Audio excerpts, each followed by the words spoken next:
আসসালামু আলাইকুম বন্ধুরা, কেমন আছেন? আশা করি সকলে ভালো আছেন। আমিও ভালো আছি আলহামদুলিল্লাহ, আপনাদের দোয়ায়।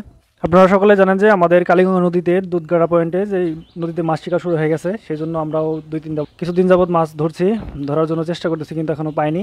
এরপর আমাদের ডিম শেষ হয়ে যাওয়ার কারণে আমরা আজকে আসছি ডিম সংগ্রহের জন্য। দেখতে পেতেছেন এগুলো হচ্ছে পিঁপড়ার ডিম। পিঁপড়ার ডিম হইতেছে আপনার সুপার ফুড কাতল মাছ, রুই মাছ ধরার জন্য, নদীতে মাছ শিকারের জন্য, মূলত বড়শি দিয়ে মাছ শিকারের জন্য সুপার ফুড হইতেছে আপনার এই যেই পিঁপড়ার ডিম। লাল পিঁপড়া যে ডিমগুলো থাকে, সাদা সাদা ডিম, সেগুলো আজকে সংগ্রহ করার জন্য আসছি আমি এবং আমার ইলিয়াস ভাই।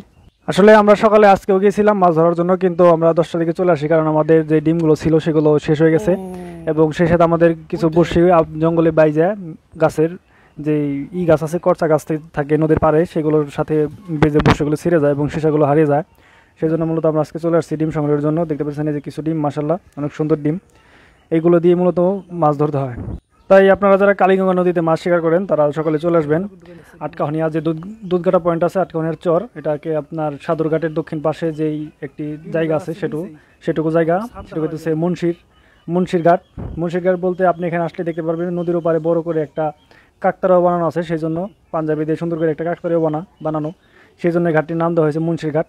আপনারা ঘাটে আসলে দেখতে পারবেন যে নদীর ওপারে, এই পারে না, নদীর ওপারে একটা সিম গাছের জাংলা আছে, জাংলার উপরে সুন্দর করে একটা কাকতারাও দেওয়া আছে, সেটা হচ্ছে একটি মুন্সির ঘাট। সেই জন্য মূলত সকলে এটাকে মুন্সির ঘাট বলে থাকে। এই বছর থেকে নাম শুরু হয়েছে। তাই আপনারা যারা মাছ শিকার করেন বা সকলে এই কালীগঙ্গা পয়েন্টে মাছ ধরেন তারা সকলে চলে আসবেন।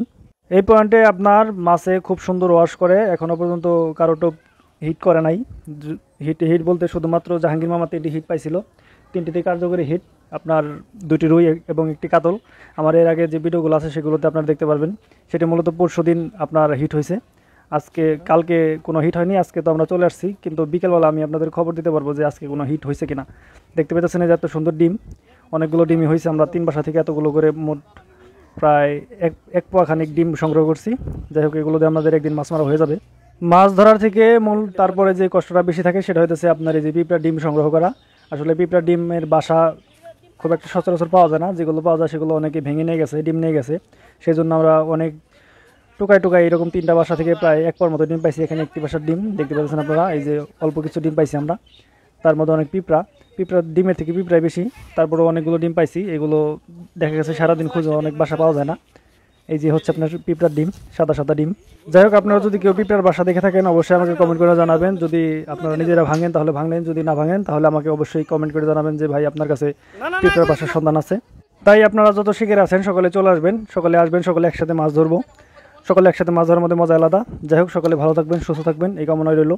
সকলের প্রতি শ্রদ্ধা ভালোবাসা রইল। সকলে ভালো থাকবেন, ধন্যবাদ, টাটা।